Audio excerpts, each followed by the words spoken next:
That's better. That's better. Now you can hear me. I better back up and do that again.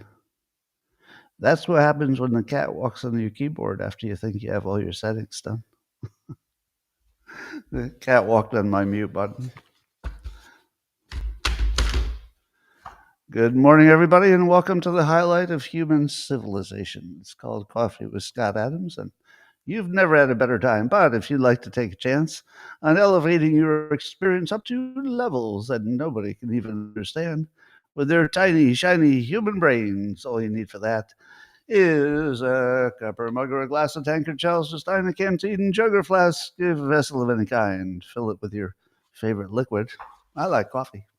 And join me now for the unparalleled pleasure, the dopamine of the day, the thing that makes everything better. It's called the simultaneous sip.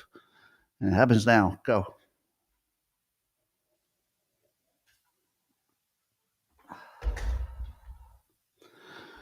All right. Our new tradition, one reframe will be read from my book, Reframe Your Brain, the book that changes everybody's life for the better. Sometimes just with one sentence that I have not yet read to you. All right, how about this? How about here's one of the things that people argue all the time. They argue that a plan will either work or it won't work. That's sort of a common frame. Hey, your plan will work, or your plan will never work. A better reframe from that is that friction and incentives always work. We just don't know how well until they're tested. If you put a disincentive somewhere, you can't say it won't work. It'll work a little. You have to wait and see. So instead of saying something doesn't work or it does work, you just say, can I test it? Can I test it? Find out if it works. Winners find out if it works. Losers say, that'll never work. There you go. That's your reframe for the day. Change your life. Hey, I wonder if coffee is good for you. Oh, according to Nicholas Fabiano, MD, there's a study that says that coffee consumption is associated with increased brain white matter integrity and cortical thickness. I don't know. I'll have to test that. I've been feeling a little bit thin in my cortical area, but it says here this coffee can thicken that up. You test it.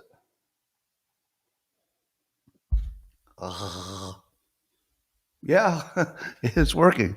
It's working. I can feel my cortical thickness. Yeah, it's about twice as thick now. You know, sometimes you read this medical news and you don't know if it's real, but that was real. Well, there's a Category 5 hurricane that's heading for Jamaica. Jamaica? No, she went willingly. That's enough of that.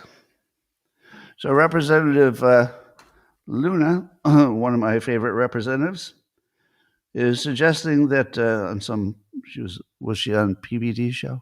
She was on a podcast. That the so-called UFOs or UAPs, she seems to have an inside track on that, and they're what she believes are interdimensional beings, according to other people. At the same time, there are reports of some app called a UFO tracker, some kind of UFO tracker, that shows that there's an enormous amount of unexplained activity, some kind of vessels that are underwater all over our coast. So my question is, do interdimensional beings use submarines that glow in the dark? Because if I'm going to go to another dimension, I need to know what to travel in. Do we take a spaceship? Submarine? What's on the other side there? I did hear somebody say that if you were a creature from some other part of the, universe, you might be more comfortable underwater than you would be in our air. So that it would make sense that even if somebody visited Earth, that their impression of Earth was whatever's under the sea. and that they're not even interested in what's above water because it's just a pain in the ass. It's just something on the way to the ocean. Maybe. Remember, I told you that if robots were real, meaning that we really were going to have robots walking around in 12 months, that they would already be doing the things that the market would be seeing. Well, maybe we're there because Elon Musk says that if you were to visit Tesla's engineering headquarters in Palo Alto, the robots are in fact just walking around. They're on their own. And you could ask them for directions, and the robot would happily take you to the place that you wanted to go. And so this was the point I was waiting for. Approximately 1 year before you can get a robot, you would expect that the people making the robots would be, fully enjoying the wonders of a robot, at least in the office. And it looks like that's either happening or it's very close to happening. So we might be getting close to robots. Anyway, Tesla also says, they showed a video of it, it's pretty impressive, that in order to train their cars, and I think their robots too, they're doing simulated worlds. So instead of having the devices learn on the real world, because there's not enough real world to train them as fast as they want, they have the computer make up a fake world, and then they have it train on the fake world. So now do you believe you live in a simulation? Because the AI doesn't know it's looking at a simulation. Just think about that. The AI is being trained on these virtual worlds. It doesn't know that they're virtual. Can't tell the difference. Why do you think you can? You couldn't tell the difference. If we were a simulation, the whole point is you wouldn't be able to tell the difference. It would be programmed so that even if you thought you wanted to tell the difference, you couldn't tell the difference. It would just be programmed. You would be programmatically prohibited from realizing your reality. That's what I think. Unless you're a player and not an NPC. Well, Javier Milei in Argentina, I guess they had a big win in their midterm elections, which people would say would be somehow good for Trump because Trump likes him. But his party won 41% of the votes, and they're going to pick up a whole bunch of parliament seats. And Javier is really happy. I've been sort of a quiet skeptic of the Argentina miracle. Didn't it always seem a little too good to be true? I like his vibe. I like his general approach. I like his free market stuff. So I don't have a specific complaint. But it just looked like it was a little too easy, too clean, too promoted. There's something about it that didn't look 100% legitimate. So I've been, you've probably noticed, I have not been a fanboy. I enjoy watching the show, watching what Javier Milei does. It's very interesting, but I'm trying not to be a fanboy because I feel like there might be more news coming someday. Does anybody else have that feeling? There might be more news coming. You don't want to be too far on that train when it happens, because it's never all good news. There's always something out there. We'll see. Well, I guess in New York City, Governor Hochul and Zoran Mondani and I think KOC were there. They had a big rally because their election's coming up Tuesday next week. Yeah, Tuesday next week, I think. And they got up there and they promised free childcare and free universal childcare, free rent, or freeze the rent, not free, and free buses. I don't know what other free stuff they're giving away. But the people in the stadium were chanting, "Tax the rich, tax the rich, tax the rich." Meanwhile, the rich were packing up their bags to get as far from New York as they can. Oh my God. I'm so glad. Well, I'm sure if they tried to do that chant in California, that people would do the chant. But How would you like to have a little extra money and live in a state where they're chanting to tax you? You want to leave when the chanting starts, before they get the pitchforks and the torches, because right after chanting, pitchfork and torches. Now, I don't know if that's coming, but it feels like it is.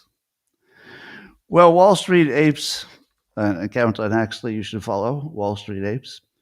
They're pointing out that, did you know that the SNAP benefits, which are going to end, I guess, right away, that's the ones that feeds the people who don't have enough money to feed themselves. Did you know that there are 43 million people on that? Americans. Well, residents of America. 43 million people are being fed by the other people. Did you have any idea it was that big? I had no idea. That's a lot of people. And apparently 54% of immigrant households have at least one major welfare program. I wonder what it is for the residents. It's probably not that far off from the residents, actually. So here's the question. I think Jake Tapper put it this way to, he was talking to some Democrat. Oh, Murphy. So he was talking to Murphy. Murphy's the new designated liar. You know how I always tell you that Swalwell and Schiff and Raskin are designated liars? They send them out when the lie is just so gross that regular, normal Democrats don't want to say it out loud. But they'll send those guys. They'll say anything. So Murphy's one of those. He's joined the designated liars will say anything club. So Jake Tapper on CNN, who is now is he under the Ellison umbrella already? So what people are looking for is to see if the conservative purchases of these big news entities, everything from TikTok, I guess, is going to go through to CNN to who knows. But we're looking for any subtle changes in coverage that would suggest that the news is either moving toward the middle or even leaning toward the right because of new ownership. But Jake Tapper asked this question, which suggests that he's at least finding the middle, if not leaning to the right. Yeah, he said to Murphy, funding for food stamps, that would be the what I'm talking about, is expected to run out at the end of this week. This is happening because Democrats, now watch how Jake Tapper frames this. He says it's happening because Democrats have not agreed to vote to fund the government. Now, do you think he would have put it that way if he were not owned by a right-leaning entity? Or because that's a really powerful framing, and it's very powerful for the benefit of Republicans. I don't know that I've seen Jake go this strong on a narrative that's just pure Republican. But let me finish. So he says this is happening because Democrats have not agreed to vote to fund the government. Now, Jake has said that a number of times. He said, how is this not the Democrats? They're the ones who aren't voting for it. You can't blame the people who are voting to open the government, and yet they were. He's making the common sense observation that it's the people voting not to open the government who are the ones voting to not open the government. It's not a hard point, but before I don't think you would have seen it. But then he goes on with this is just a kill shot. So then Jake says, so is this a trade-off you're willing to make, letting some Americans go hungry until these Obama subsidies get extended? Let me read that again. This is an absolute kill shot. There should be nothing left of the Democrat Party by now if anybody saw this question. So is this a trade-off you're willing to make? See, even the putting it in the terms of willing to make strengthens it, and continue to make strengthens it again. You've done it and you continue to do it. He goes, letting some Americans go hungry until these Obamacare subsidies get extended. Because I don't know about you, but if you say healthcare, I obviously care a lot because that's important.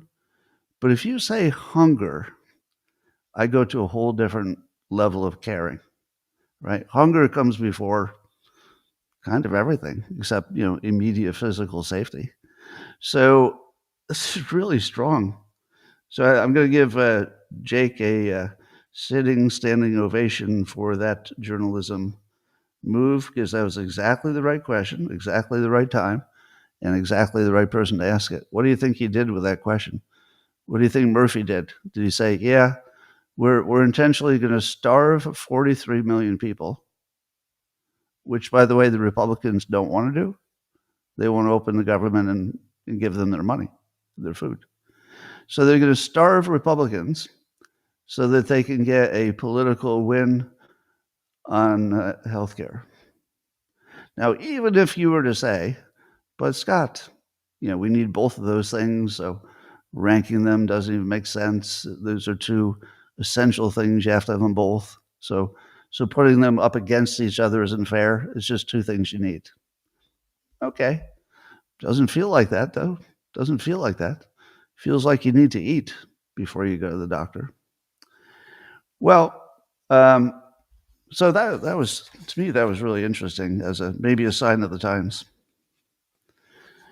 So Trump's right. I guess Trump's in Tokyo. He's already met with the prime minister of Japan, and his alleged victories so far in his Asia trip. So he's touring Asia right now. Um, I don't know how much to believe because the reporting seems a little light.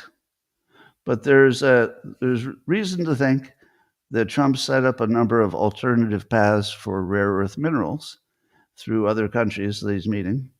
And he's not done yet. He's still going to South Korea, might even meet with Kim Jong un if he wants to catch up. I love the way he does that. We'll talk about that in a minute. So the question is, did Trump successfully find alternative paths for all of the rare earths?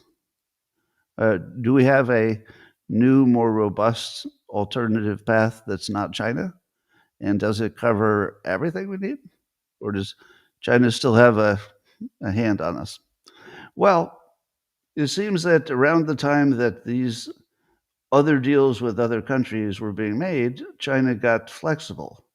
And we don't know if that flexibility is because they realize they're going to lose the entire rare earth um, market, which they might. They might lose the entire rare earth market for ever having tried to restrict it. Would you ever buy rare earth from somebody who had ever tried to restrict it for political purposes? No, not if you had a choice of buying it from somebody who never did that.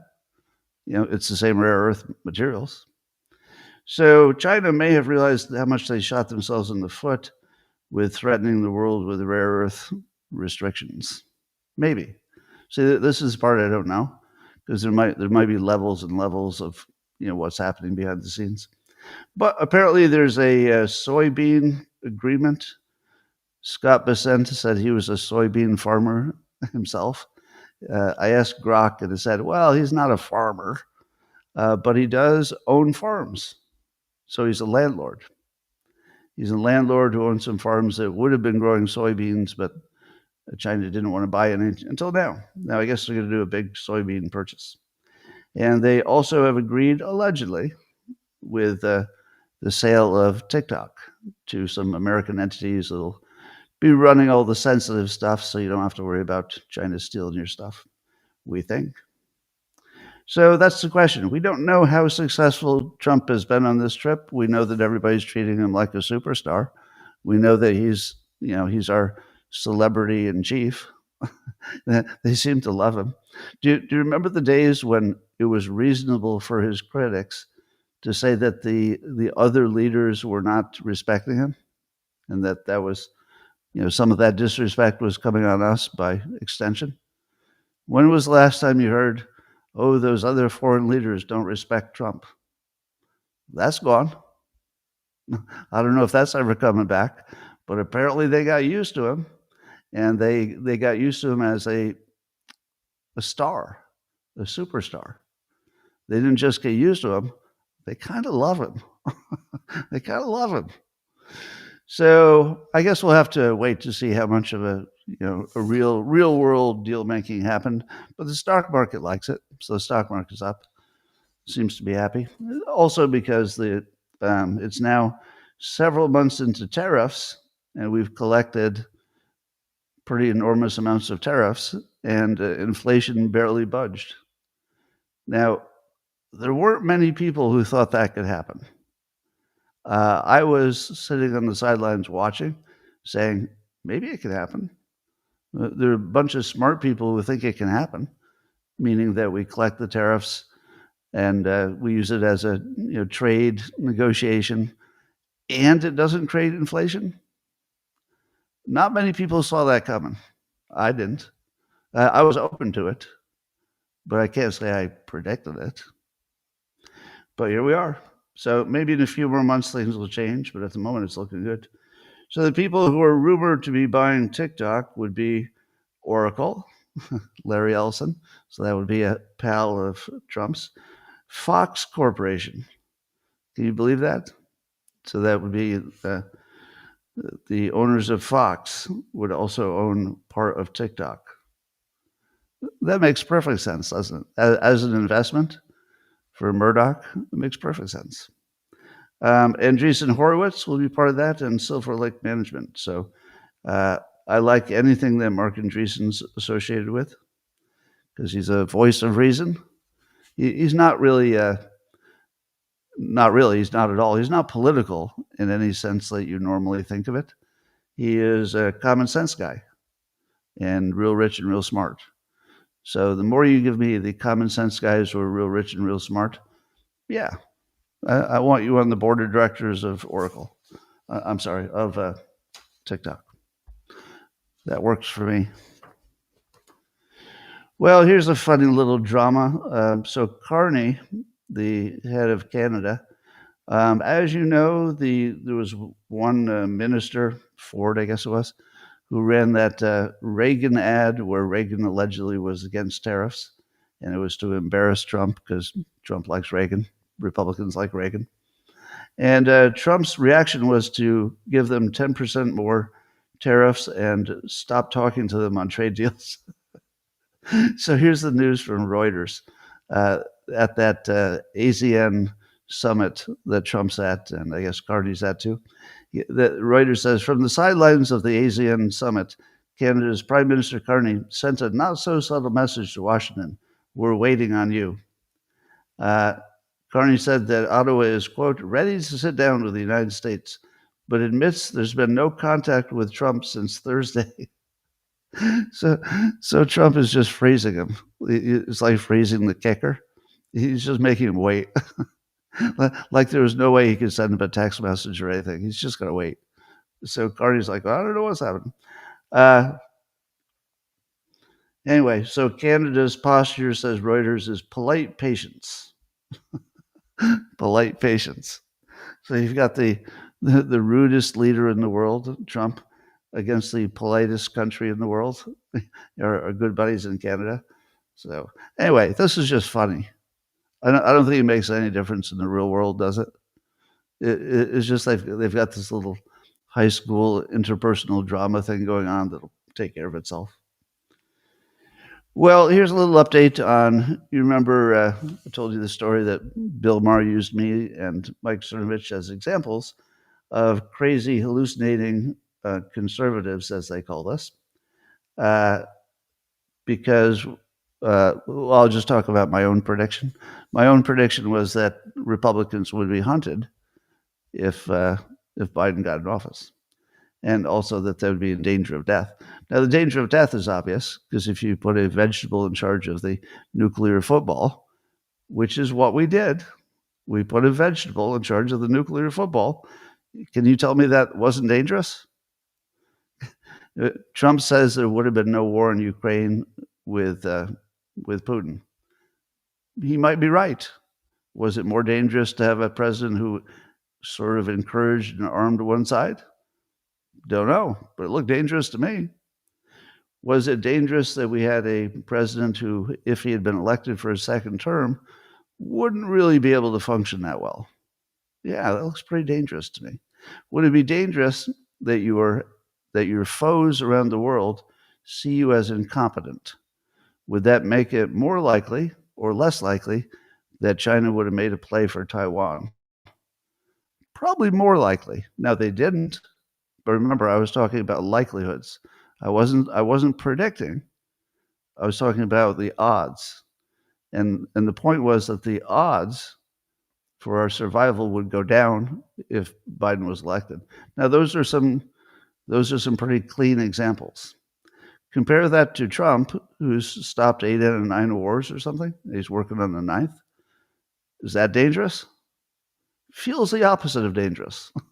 Yeah, how about the guy who emphasizes making our military more lethal? Does that make us safer? Yes. Yes, it does. So I believe that point has stood. It stood the test of time. But the other one was that Republicans would be arrested, basically, jailed if Biden came to office. Hunted is the word I used. And then I saw a post by Mila Joy on X in which she lists, I don't know, this is the beginning of the list. This is the second page of the list. These are the public figures that got arrested or indicted. Just the public figures.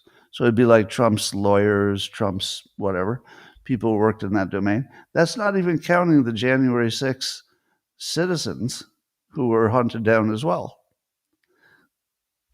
Doesn't count people like me who were canceled. We got kind of hunted, right? So does my point stand that Republicans were hunted or not? Were they? Were they? Was this going to happen on its own? These people were just in a normal situation, no matter who had been elected, they were all going to get arrested? I don't think so. No, I think they were hunted. So here's what I think is probably going to happen. I don't think Bill Maher follows me or even kind of knows anything about me, because when he introduced me on his show as the topic, not as a person, but as the topic, he described me as a conservative cartoonist. How many of you think that I'm a conservative? So you're the ones who know me best, right? You've been with me almost 10 years. How many would call me a conservative? Well, I've told you for sure that I prefer conservatives. I prefer their company. You all know that. And right? Yeah, look at the comments. There's nobody who actually knows my work who would call me a conservative. I like my marijuana too much. I don't get involved in the abortion question at all. I think women need to work that out and let us know how it goes. Right? I'm not a religious person, but I like religion. I'm a big fan of Christianity, but I'm a fan. I'm not a believer. Right? How conservative am I? When I describe myself, my current best description of myself is that I'm a Trump-supporting common sense guy. And that when he does things that look like common sense to me, I don't care if it's left or right or middle, I just like it. So you're more of a libertarian? I don't call myself a libertarian because there are too many differences there. Yeah. But have we demonstrated for sure that I don't have to agree with all of your opinions for you to embrace that I add some value to your... God, I wish I knew what was talking. Something just talks to me in a digital voice every now and then. It's not my phone. It's none of my devices. There's some extra device around here. I must have a listening. I might be bugged. I'm not sure what's going on. Anyway, let's talk about Trump in the third term. That's heating up. I think I might be part of the reason that's heating up, because I added to that noise a little bit, 1%. Bannon's the one driving it, but the idea of Trump staying for a third term is not being dismissed by Trump too hard. So they asked him on the plane about the third term, and Trump says, I haven't really thought about it. Does anybody believe he hasn't really thought about it? Okay. We have some very good people, as you know, but I have the best poll numbers I've ever had.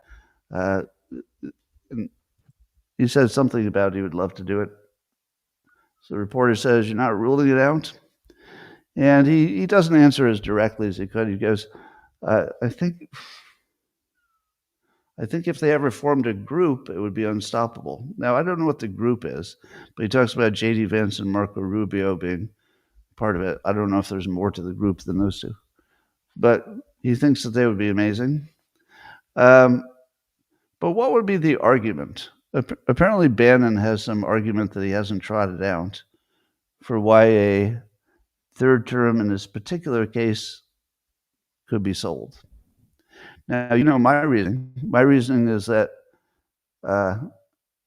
as long as people like Carville are saying that Republicans should be put in orange jumpsuits, paraded through town, and spit on after Trump is out of office, and he actually said that as long as that's waiting for us, and they're saying so directly, and it's coming from somebody who has, some gravitas in the party, then I think that the safest thing for Republicans is to never have a Democrat president, whatever that takes, whatever it takes.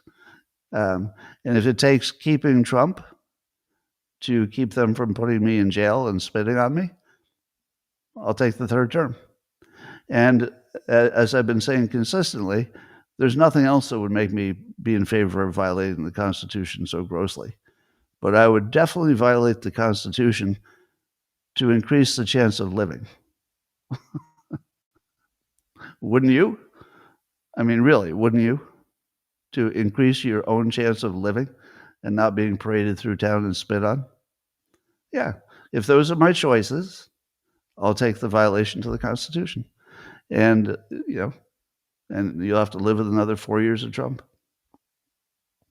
I don't think that's going to happen, but I feel like it's the right trade-off. So what would be the argument for keeping him? I'm going to give you my best argument, which I don't think is good, but it'll be an argument for keeping Trump for a third term. You ready? Do you think I could pull this off? Do you think I could give you a persuasive argument why he should get a third term? Well, I don't know if this is unique or if other people have said this, so it might not be original. Here's my argument. They stole his first and second term with a hoax. The government stole it. The government denied him a full regular term by making him fight to stay in a jail the entire first term, and then using the lies that they created in the first term to prevent him from being elected in the second term. Now, I don't know if there was also any chicanery with the votes itself. I don't have any proof of that. But what we do know is that they had a well-organized from the top, Obama, plan to deny him a normal presidential term. And I would argue, if you look at what he's accomplished in his current term, where he's not having to do all this, impeachment hoax stuff, you can see the difference between what it would look like if he had been unfettered, where he is now, versus the way they treated him and essentially denied him a real presidential term. Now, you could say, well, they denied him his second term. Or you could say they denied him his first term. You could say they denied him his first term. He was president, but with such an anchor on him that they put on him, it was like he couldn't really serve his term. So, is that a good enough argument to overcome the very clear wording in the Constitution that you only get two? No. The only way that would fly is if the Supreme Court just went totally rogue. Could they? Could the Supreme Court go rogue and vote just by conservative majority that, yeah, that is true. They did steal his first term. We're going to give it back to him? I don't think so. I think that's too far. I can't see Roberts going for that at all. And not really the other ones either. I can't see Kavanaugh. I can't see any of them voting for it, frankly. I think it would be 0-9. But that's the best argument I have. It's not terrible. I just don't think it would pass any kind of scrutiny. All right. All right.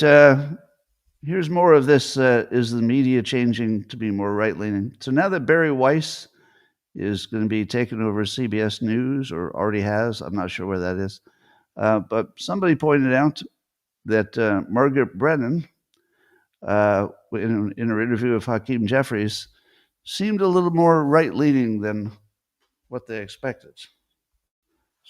Cats, get off my notes. I've got a cat in my notes.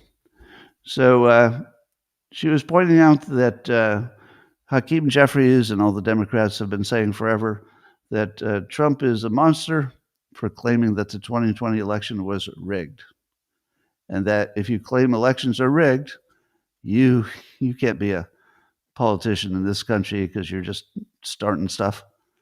So, but Jeffries himself is saying that the gerrymandering that Trump and others want to do is rigging the election. Somehow he's ignoring the fact that all of the 100% of the Democrat states have already gerrymandered, and that California is going to do some more, and maybe Massachusetts too. So his argument is stupid. But Brennan actually challenged him on the fact that he said rigging the elections is the worst thing you could say, while he says that rigging the election is what's happening. But he's arguing that he's not talking about the election that happened, but rather he's warning that the gerrymandering would be like rigging an election. Is that a good enough nuance? No. It was good to see him challenged on that. I'm not sure we would have seen that challenge before. So that does look to me like the news, CBS is moving a little bit to the right. We'll see. Gavin Newsom was on some podcast in which he said that the anti-woke stuff is just anti-black, period, full stop. What if I taught you about people who say period, full stop? It means they know it's not true. Do you know why people put period, full stop at the end of a sentence? Because they didn't have a reason. If you had a reason, you'd sort of slot that in there. So here, let me give you an example of when you don't need it. If you don't reopen the government, people will not get food and they'll be hungry. Did I need to say full stop, period? No, because as soon as you heard people won't get fed, argument is made. I'm done with my argument. But if you say something like this, anti-woke stuff is just anti-black, period, full stop, you're really saying I don't want to debate any nuance of this thing because I don't even believe it myself. I have to say, being completely immersed in the conservative worldview, as I often am, I don't really see anybody talking about DEI as being anti-black. I've literally never heard that. I've never suspected it. I've never thought it was like between the lines. It's entirely stop being anti-white. It's not the same. If you want the world to stop discriminating against, in my case, white men, how is that anti-black? It's just not. So notice my argument. My argument has a reason. That the actual people I know or I've observed for 10 years don't have any anti-black rationalizations, even in private, like private conversations. Nobody talks like that. Literally nobody talks like that. All they say is, I got discriminated against and I don't want to be discriminated against. So I'm not in favor of being discriminated against. I don't want my kids to be discriminated against. It has nothing to do with what Black Americans do or do not get out of life. It just has to do with your own discrimination, that you don't like it. So Gavin, but I will give him credit that he did reframe that in a way that politically might be powerful. But what I like about any of the conversations about Black America and who's getting what and reparations and all that, have you noticed there's always a Thomas Sowell quote that fits the story, and somebody always puts it in the comments to every one of these X reports. So here are the Thomas Sowell quotes that somebody stuck in the story about Gavin Newsom saying anti-woke stuff is just anti-Black. Thomas Sowell, famous Black economist, who is widely beloved on the right, probably more than the left, because he's more of a conservative, take care of yourself kind of a guy. So one of his quotes that somebody stuck in there is that when people get used to preferential treatment, equal treatment seems like discrimination. Boy, was that on target. That's exactly on target. That getting rid of DEI is not it's not crippling Black people. It's simply taking away an obvious advantage that they had been enjoying. So if you take away somebody's obvious advantage, they're going to think you're discriminating against them. Thomas Sowell. Then there was a second one on the same comment thread. Also Thomas Sowell. He says it is usually futile to try to talk facts and analysis to people who are enjoying a sense of moral superiority in their ignorance. Exactly. So when somebody like Newsom says that the anti-woke is really anti-Black, don't you think I think he was talking to a Black podcaster, if I recall. I'm not sure. Fact check on that. But don't you think he was sort of leaning into his sense of moral superiority? That's what that was, right? He was leaning into his moral superiority. Thomas Sowell nails it. Speaking of that, Fox News, Preston Mazello's writing that there's University of Washington. They had a job posting that required some DEI stuff, and one of their white professors did a video totally outing them about what you have to say to get hired. So if you're whoever you are, you don't even have to be white, but you have to say a statement about DEI. It used to be that you just had to say, "Do you like DEI?" Yeah, I like DEI. Okay, all right, you can be hired. But now you have to go deeper. Yeah, according to the professor, this white professor, he says you have to say that you have deep knowledge of the DEIs in order to get a high rating on all this. He says the funny thing is, I'm convinced I would not be hired if I applied today. So he's currently one of the highest rated teachers. He won the Distinguished Teaching Award at his university, and he believes there's actually no way that he would ever be hired. So that's your world. So if you were to allow this Distinguished Teaching Award guy to be hired at that university, you would say, "Oh, that's an even playing field." But if you insist that it has to be a DEI loving candidate, that's kind of like a special treatment. That if I had special treatment, I wouldn't want it taken away. But Thomas Sowell rings in my mind. All right, President Biden came out and called these the dark days. I've heard some others say that recently, the Democrats. They keep saying that the dark days are here and the bad stuff's happening. And I keep saying, where? Where's the dark stuff? Where's the bad stuff? And then they would add things like, well, Democrats are preventing 43 million people from eating today. And I think, okay, that's it. That is dark. But that wasn't Republicans. Republicans are open to feed them today. Just vote on it. We'll feed them today. And then you go down the list of what is the other dark stuff?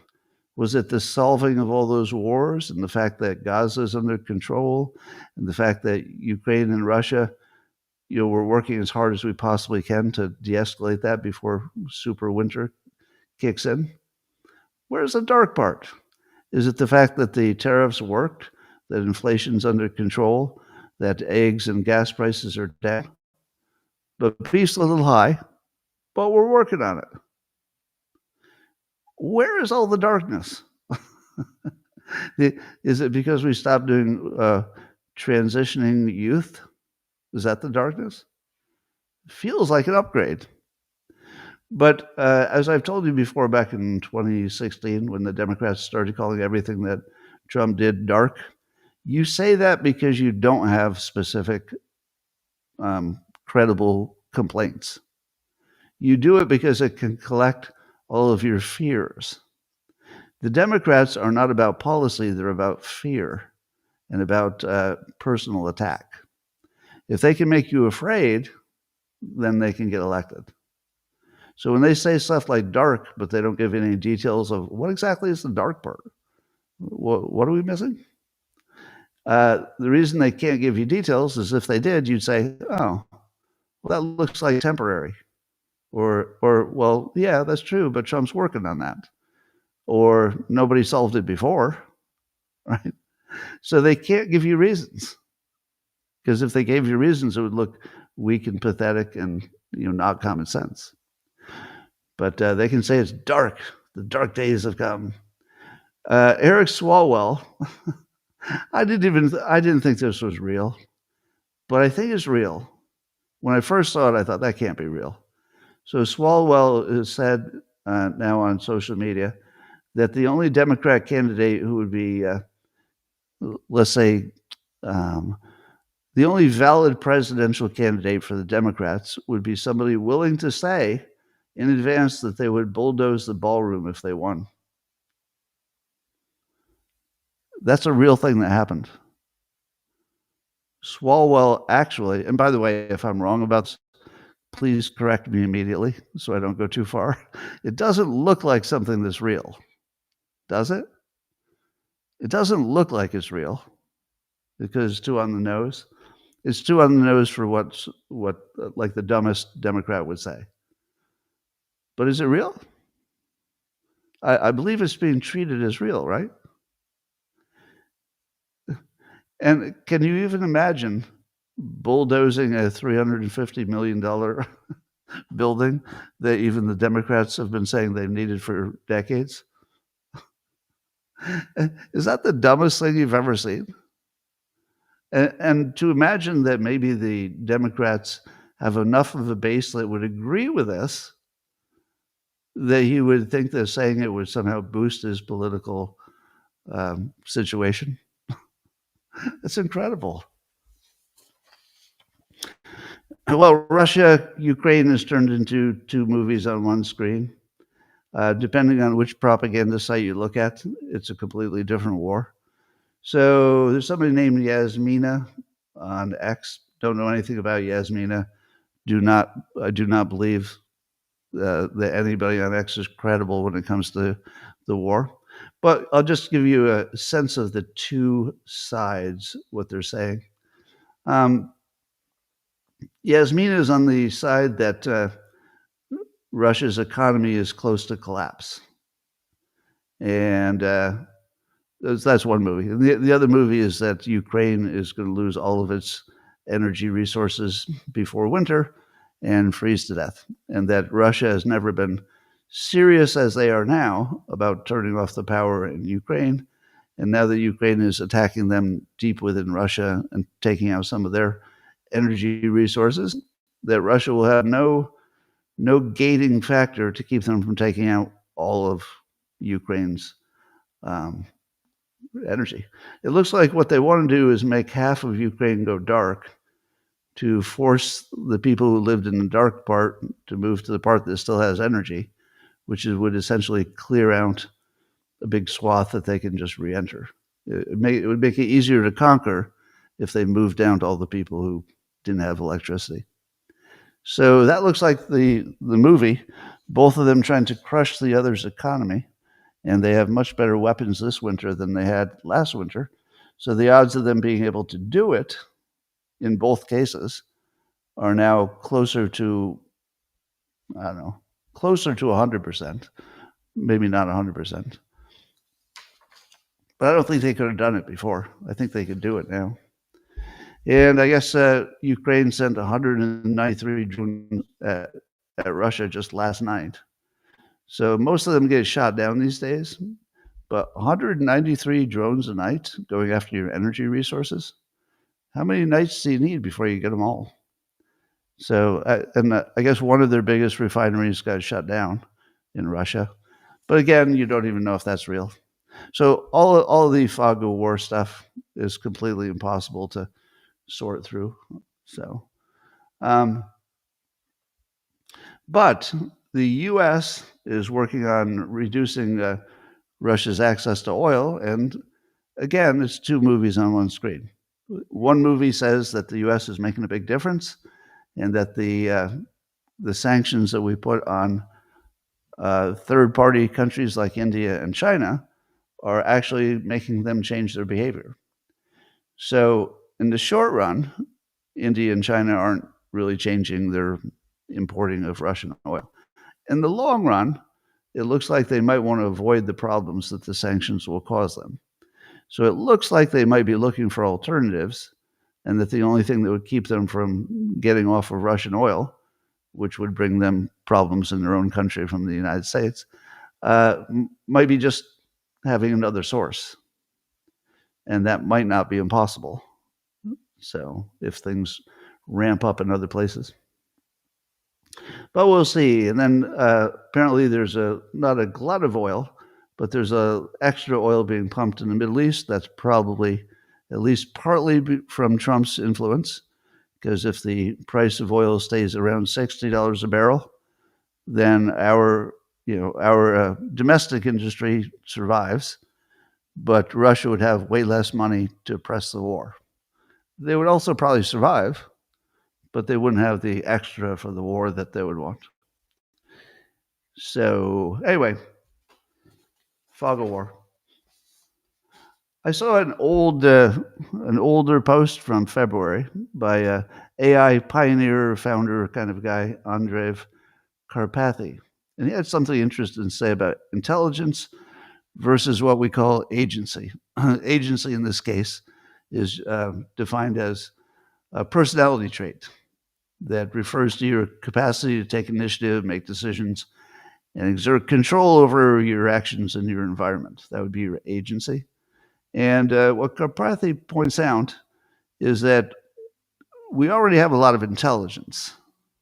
So our AIs are doing good on intelligence. They can often, or usually, beat a human being on what they know. So that's a kind of intelligence. But what they don't have is agency. And that until you start building agency into the robots and the AI, you don't have what you need. So I don't know how you could give them agency without them being too dangerous. So we'll see where that goes. General Motors says they're getting closer to what they call an eyes-off vehicle. They want to make a vehicle where you don't have to watch, sort of like the Tesla model, self-driving. But it doesn't look like they're that close. I think they've got one really expensive car that they think they'll be able to do it with, the Cadillac. And then they want to build Gemini AI into their cars so you could just talk to the car and have it do what you want.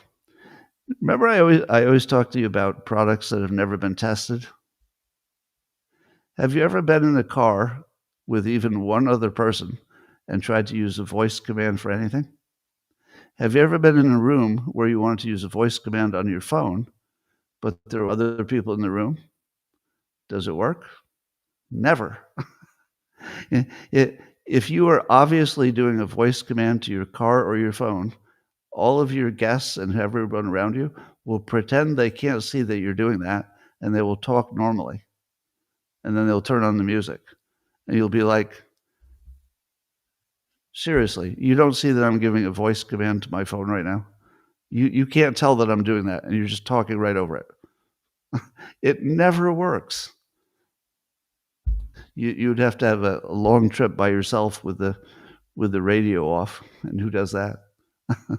You'd have to turn off the radio every time you talk to your car. Anyway, I think GM's way behind. Um, Here's an article from IFL Science, Dr. Katie Spaulding. Do you guys know how the 2,000 calories a day recommendation for humans came about? Do you ever wonder about that? Like, who came up with 2,000 calories as sort of the baseline? And there's a long story to it, but basically it's just made up. It's just a number that a bunch of people sat in the committee and said, "How about 2,000?" Well, big people who are getting ready for a competition, they might need more. Yeah, but 2,000 is a round number. So basically, the reason it's 2,000 instead of 2,350, which they think might have been a more accurate number, is that it's easier to remember 2,000. So they can manipulate people easier if they said 2,000 instead of 2,350. And of course, everybody should be getting it, their own amount based on how big they are. Roman, what's the matter, Roman? That was quite a wail. Row. All right, you'll take care of himself. All right, so yeah, everything about nutrition is made up and fake, and all the science around it is sketchy and ridiculous. So there's that. Israel says that they're not in favor of Turkey taking a security role in Gaza. Why is that big news? Well, it's big news if Turkey had been willing to do it. That would have been pretty big news. I don't know if they're willing. But Israel says they're the ones who get to decide which other Arab countries do security, and nobody else gets to decide. And I agree. Obviously, Israel would have to be okay with whoever goes in there. But that does eliminate what I thought was the most likely contender for this security. What would be next? Would they say yes to Saudi Arabia? Would they say yes to Jordan? Who would they say yes to who had a dependable military? Because the dependable military is a big part, right? It can't be everybody. Well, here's my prediction. I believe that, as I said before, that Netanyahu loses if what happens after the end of the war is Gaza gets rebuilt, Hamas has a role in it, and in the end, there's no one-state solution. Because all of that was possible if Netanyahu had been allowed to just take it to the ultimate conclusion, which would have taken a few years. But 100 years from now, as I say, if Netanyahu had turned the entire West Bank and Gaza into Israel, and it just was one big country, if he had pulled that off, in the short run, of course, he would just be called a war criminal and whatever is the worst criticisms you can come up with, genocidal maniac, in the short run. But if you waited 100 years, it would be a big statue to him, and he would be the greatest Israeli who ever lived because he created the greater Israel. So he was, of course, I can't read his mind, but it's obvious that he didn't want a two-state solution. And it's obvious that if he'd had his way for a few more years, probably could have gotten just about anything he wanted. But Trump stood in. Trump took the credit for ending the war. He took the credit, but he also ended the killing, most of it. Still a little bit going on, but he ended most of it. So I don't disagree with Trump putting a big old Trump boot on that whole situation, because that's America first. It's not America first to have a one-state solution. It's probably America first to have something that's neither one nor two, which is where we are now. So here's my prediction. Netanyahu will stall as long as he can. And when Trump leaves office, if he leaves office after this term, assuming he does, that Gaza will look pretty much the way it looks now. And that there will be no hurry to clean it up or make it more habitable, because Netanyahu might want to just wait for Trump to be out of office and then see if he's got a little more flexibility if that happens. That's what I'd do. If I were Netanyahu, I would pretend I was on board and I would be tapping Trump along and not doing any cleanup. And that's why I would say that it's not done. It's like, well, that cleanup, If only you would give us $1 billion for the cleanup, we'd start right away. And we'd be like, why are we paying? And then there would be an argument over the funding. And then Netanyahu can say, no, we want to clean it up as fast as possible. We just don't have the funds. So if one of you wants to give us $1 billion, we'll be all over that. We'll get that cleaned up right away. So there's probably 100 ways that you can stall and make it look legitimate. Well, we still got a pocket of resistance there. Well, we still got to do some toxic cleanup. Well, we still got to get a security situation that we could be happy with. Yeah. Do not expect Gaza to turn into a gleaming city full of Gazans returning. All right, ladies and gentlemen, that's what I got for you today. Boy, is my timing good. Excellent timing. I'm going to say a few words privately to the locals people who are my beloved local subscribers. The rest of you, thanks for joining. Hope I added a little bit of something to your day.